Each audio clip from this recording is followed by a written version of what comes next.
All right, so I'm Shri Bhupathi. I'm one of the founders of Mill5. We have a booth up here at 225 if you guys want to stop by, have any questions, or look at some demos that Jorge is going to be walking us through today. I've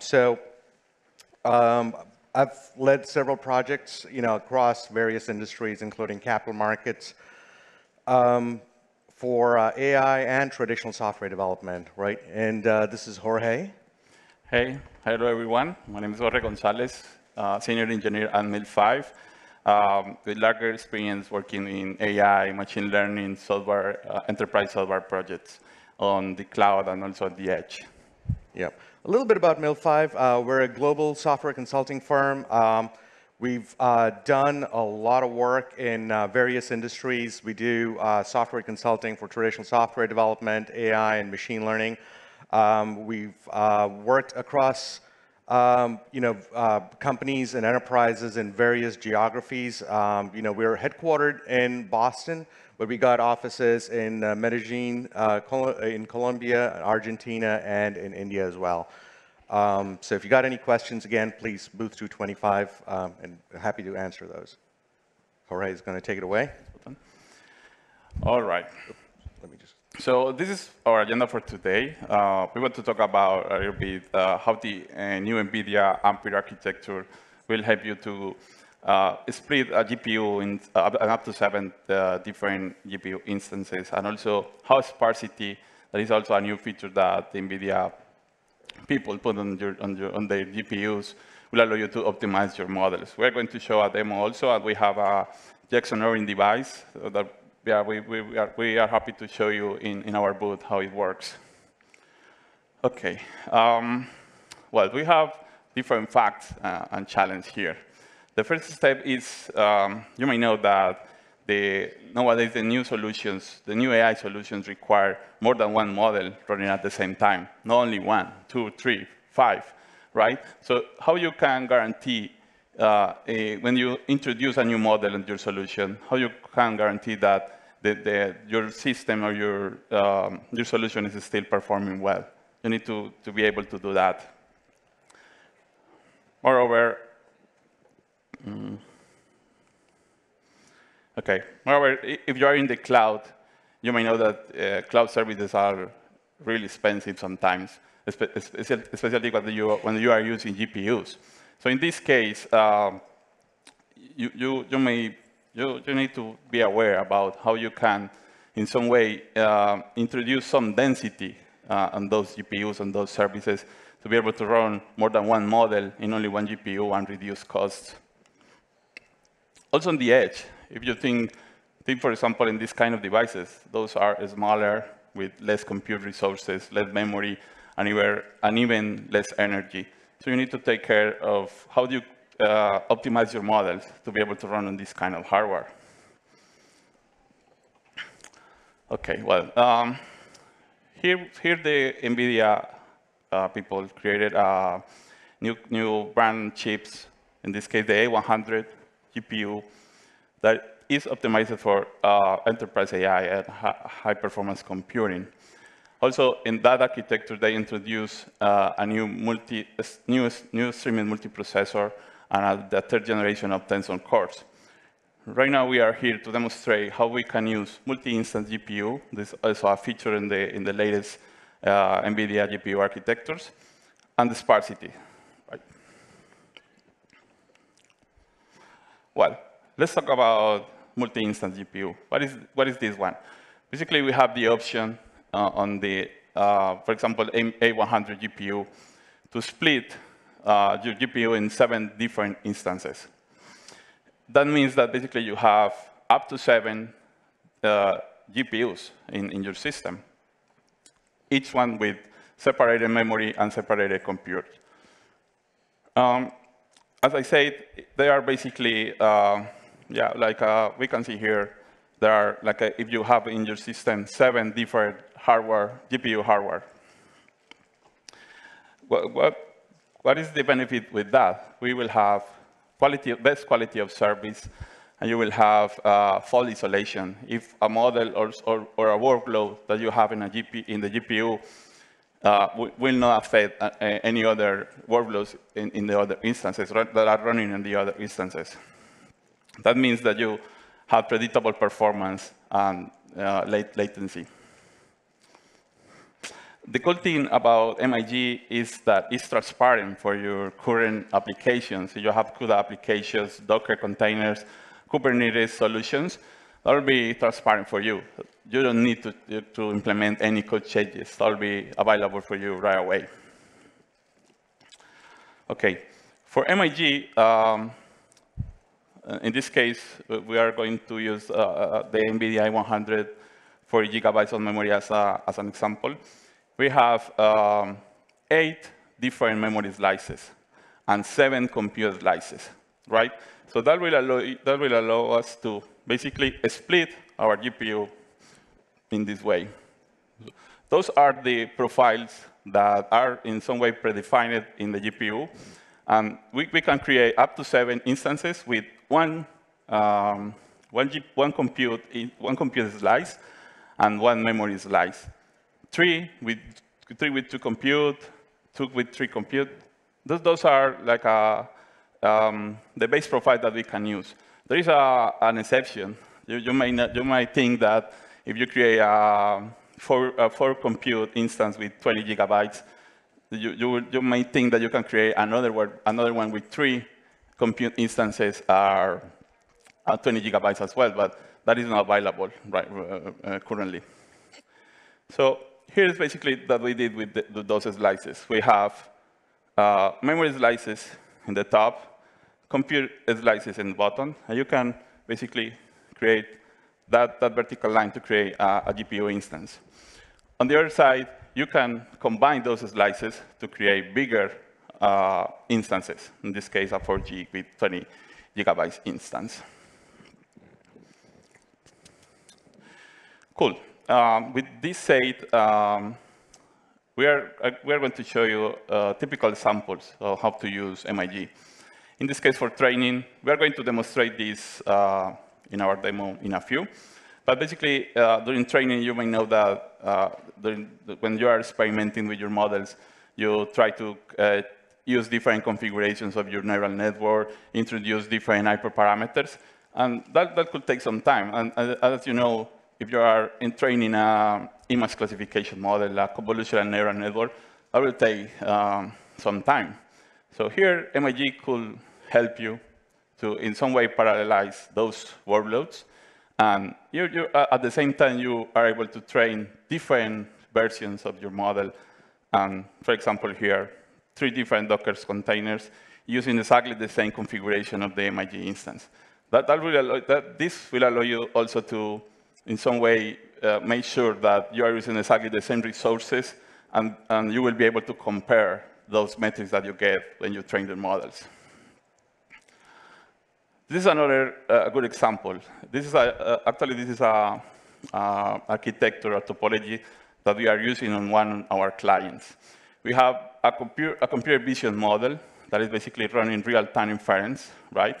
We have an NLP model that is processing the same video stream for some voice processing. And we have 2 regression models. Here's a cool thing. You have exactly the same regression model here, but you could test a new version at the same time to do something that we call A/B testing or shadow testing. So that means that you are running the V1, that is your production model, and you have V2 that basically you are testing.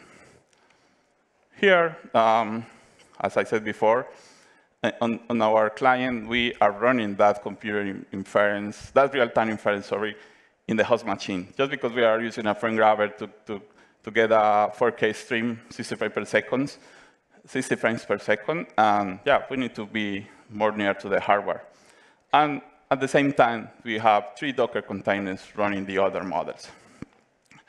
This is the configuration that we are using. We have a MIG instance that is basically, we can say in some way that is the half of the GPU on running the AI inference, the real-time AI inference, and we have smaller GPU instances to run the other models. OK, I would like to say that all those implementations were created using CUDA 11. So I'm going to pass it on to Shri, that is going to talk about new CUDA 12 enhancements. Yeah, thank you. So, so like Jorge was talking about, these are, CUDA 11 stuff. Those of you who've been following, the machine learning work space and, what's going on in that world, you'll probably hear or heard about CUDA 12, which is due sometime soon. I think the release is dated for March 2023.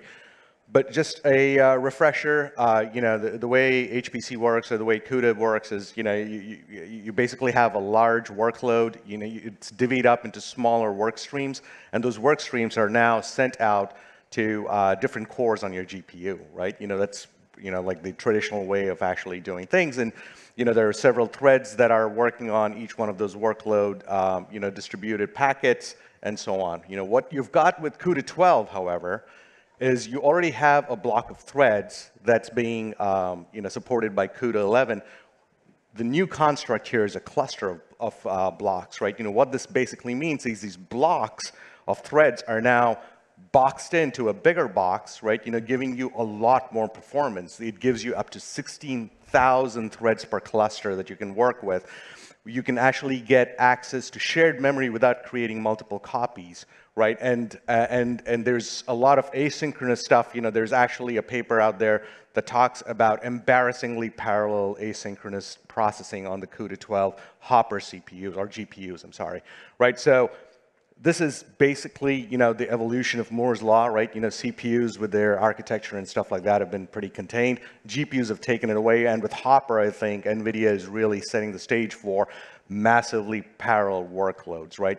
Some of the tests that we did to back some of that, some of those graphs that you see there, standard SVM models, right? You use it for classification and regression and such. We've seen about a 5 times better performance using the cluster of blocks on CUDA 12, and you'll actually see the other one is a pricing algo or a model. Without the cluster, so the cluster of blocks is something that is optional for you to start when you start coding, for you to opt into. If you're not using your cluster, you're about, or if you start using a cluster, you see about 2.7 times the performance gains out of this thing, right? So huge performance gains out of these things. If you want to see any of these or talk about the stuff, please come over. We've got the hardware and the software to kind of walk you through this stuff in our booth. But in the interest of time, I'm going to turn it over to Jorge, because he's got a demo as well that we're going to show you on the A100, right? Yeah, A100. Okay, thank you, Shri.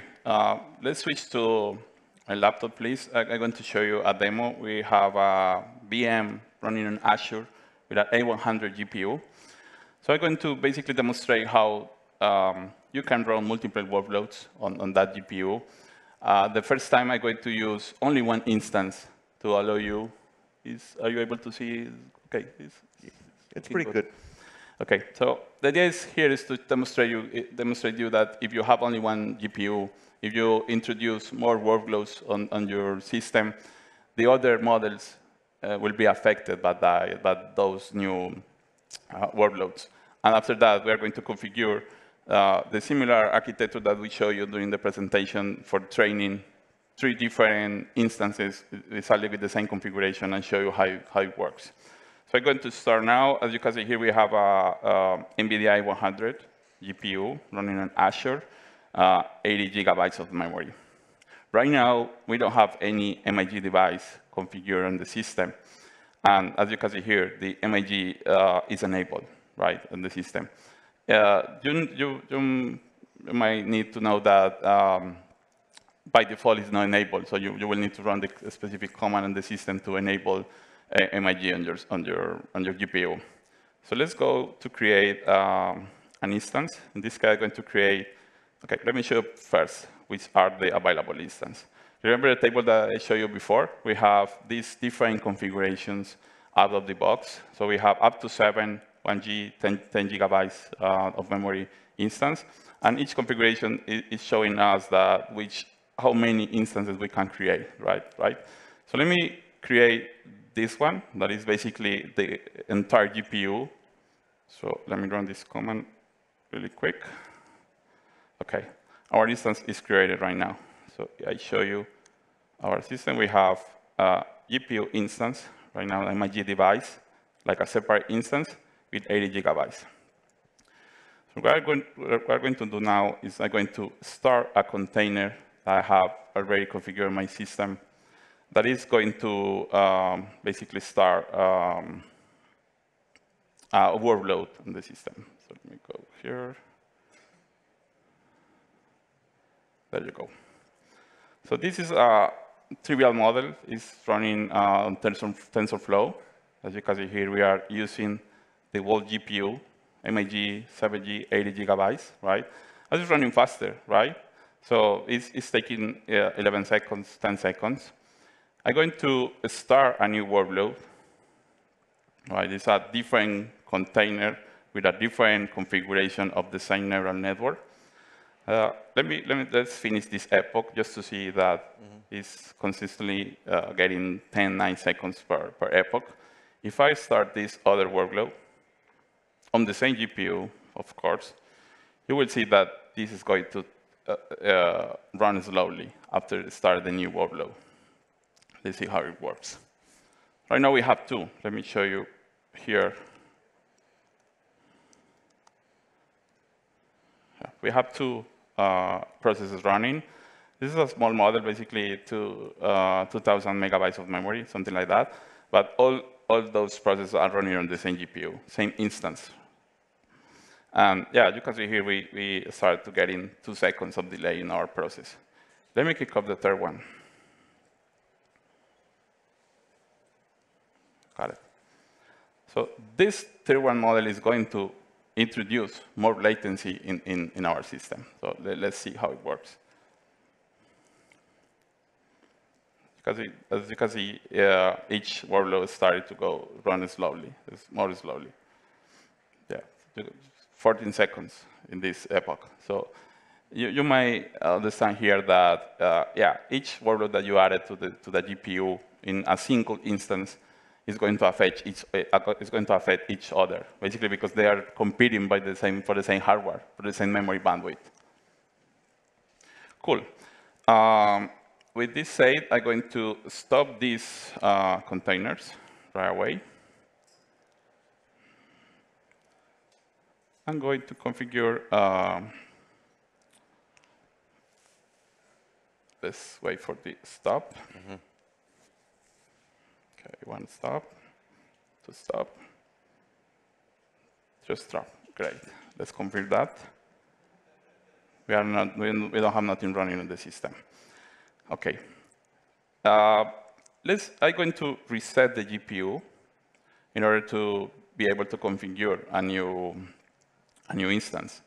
Here, if I show you right now, we have one instance running, and we don't have available instances because we are using the entire GPU. I'm going to reset the GPU right now.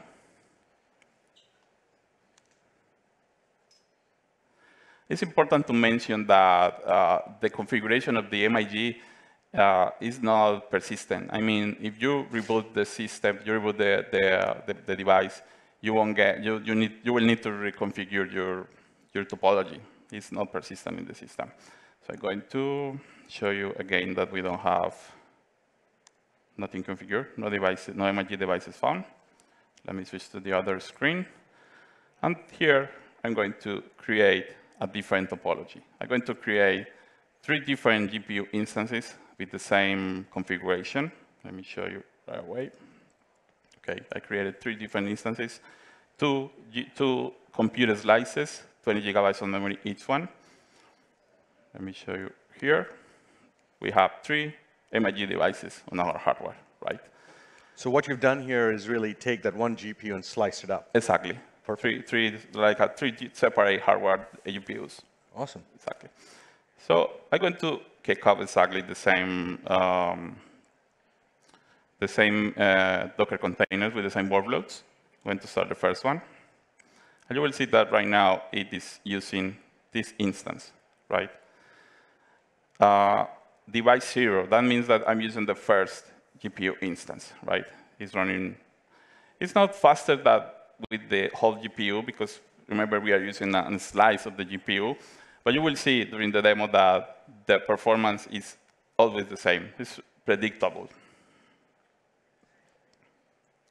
Okay, I'm going to kick off the second one. Let's allow finish another epoch, just to show you. Let's start this one.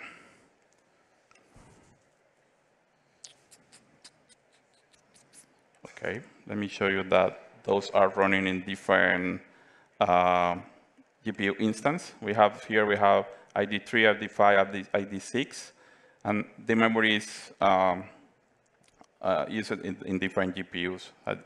Your process is showing you in which instance is running.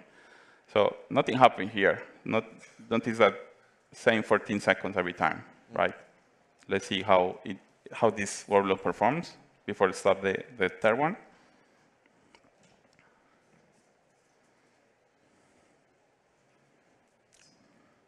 Okay, let me kick off the third one. Cool. As you can see here, nothing happened. 14 seconds every time. So that is predictable performance. In production, that will allow you to, you will make sure that nothing happens if you introduce a new model using this kind of hardware. Cool. Yeah, let's switch again to a presentation, please. Cool. I want to mention the other feature. Unfortunately, we don't have time to demonstrate how sparsity works here, but we are happy to show you in our booth how it works on these kind of devices. But faster sparsity is basically a new feature that NVIDIA introduced in their GPUs to, in some way, be able to improve the performance in 2x, basically reducing the network model size. How it works, we eliminate directly from the network, from the neural network connections or weights that are near to 0 or 0. Basically, we remove it from the neural network. We remove the connection or even the neurons. We do that maintaining the model accuracy. That is important, of course. And that also allows us to run efficiently in hardware. These devices are small, so you need to consume less memory if possible. There are some techniques to basically apply sparsity. There are pruning techniques. You put 0 the weights, you remove entire part of the neural network. We can talk about that in our booth, but yeah, that is everything that we have to show you today. As I said before, happy to show you what we have in our booth. We only have 1 minute. If you have any questions, happy to answer them. No? OK. Thank you so much for your time. All right.